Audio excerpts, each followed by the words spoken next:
காவிரி நதிநீர் பங்கீடு தொடர்பாக கர்நாடகாவுக்கு உச்சநீதிமன்றம் அதிரடி உத்தரவை நேற்று பிறப்பித்துள்ளது. இதுகுறித்து கர்நாடக அமைச்சரவை நேற்று கூடி ஆலோசனை நடத்தியது. இந்நிலையில் காவிரி தொடர்பான வழக்கு கடந்து வந்த பாதை குறித்து விவரிக்கிறார் டெல்லியில் உள்ள எமது சிறப்பு செய்தியாளர் சலீம். சலீம், சொல்லுங்க, காவிரி தொடர்பான வழக்கு கடந்து வந்த பாதை குறித்து சொல்லுங்க.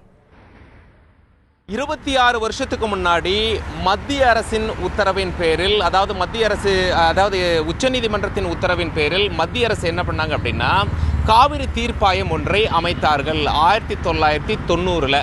ஒரு வருடம் கழித்து 1991 காவிரி தீர்ப்பாயம் என்ன பண்ணாங்க அப்படின்னா, இடைக்கால தீர்ப்பு ஒன்றை அளித்தார்கள். அந்த இடைக்கால தீர்ப்பில் தமிழகத்திற்கு இவ்வளோ தண்ணீரை கொடுத்து விடணும் அப்படின்னு சொல்லியிருந்தாங்க. ஆனால் கர்நாடகா என்ன பண்ணாங்க, அதை அமல்படுத்தாமல் அந்த தீர்ப்பை எடுத்து ஒரு அவசர சட்டத்தை கொண்டு வந்தார்கள்.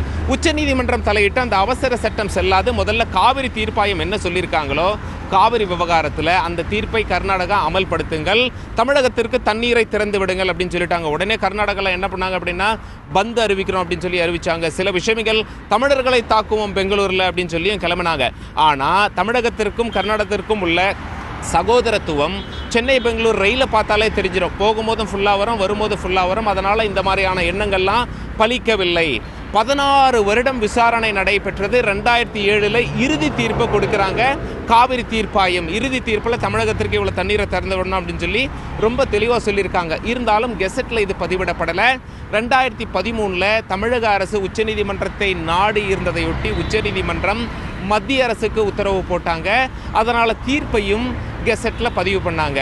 அதன் பிறகு காவிரி மேலாண்மை வாரியம் அமைக்கணும் அப்படின்னு சொல்லி தீர்ப்பாயத்தில் ரொம்ப தெளிவாக சொல்லியிருக்காங்க. ஏன்னா தமிழகத்திற்கு கொடுக்க வேண்டிய தண்ணீரை கொடுக்குறாங்களா இல்லையான்னு சொல்லி எப்படி தெரியும், எப்படி கண்காணிக்க முடியும்? மேலாண்மை வாரியம் தான் கண்காணிக்க முடியும். மேலாண்மை வாரியம் இன்னும் அமைக்கப்படவில்லை. அதனால் தற்காலிக கண்காணிப்பு குழு அமைக்க வேண்டும் அப்படின்னு சொல்லி உச்சநீதிமன்றம் மத்திய அரசு சொன்னாங்க. மத்திய அரசும் அமைச்சிருக்காங்க. 4 நாளைக்கு முன்னாடி வழக்கு உச்சநீதிமன்றத்தில் விசாரணைக்கு வரும் பொழுது உச்சநீதிமன்ற நீதிபதிகள் என்ன சொன்னாங்க, வாழ விடு என்ற பழமொழியை கர்நாடகத்திற்கு அறிவுறுத்தினார்கள், எடுத்து கூறினார்கள். நேற்று இந்த வழக்கு விசாரணைக்கு வரும் பொழுது ஒரு நாளைக்கு 15,000 கியூசெக்ஸ் தண்ணி என்ற அடிப்படையில் 10 நாளைக்கு கொடுத்துடணும் அப்படின்னு சொல்லி ரொம்ப தெளிவாக சொல்லியிருக்காங்க. கர்நாடகத்தில் ஒரு சில பகுதிகளில் பந்த் அறிவிச்சிருக்காங்க. கர்நாடகத்தை பொறுத்தவரை முதலமைச்சரும் என்ன சொல்லியிருக்கார் அப்படின்னா, அனைத்து கட்சி கூட்டம், எம்பிக்களும் வருவாங்க, கர்நாடகத்தில் இருந்து போயிருக்க மத்திய அமைச்சர்களும் இதில் கலந்துப்பாங்க அப்படின்னு சொல்லியிருக்கார்.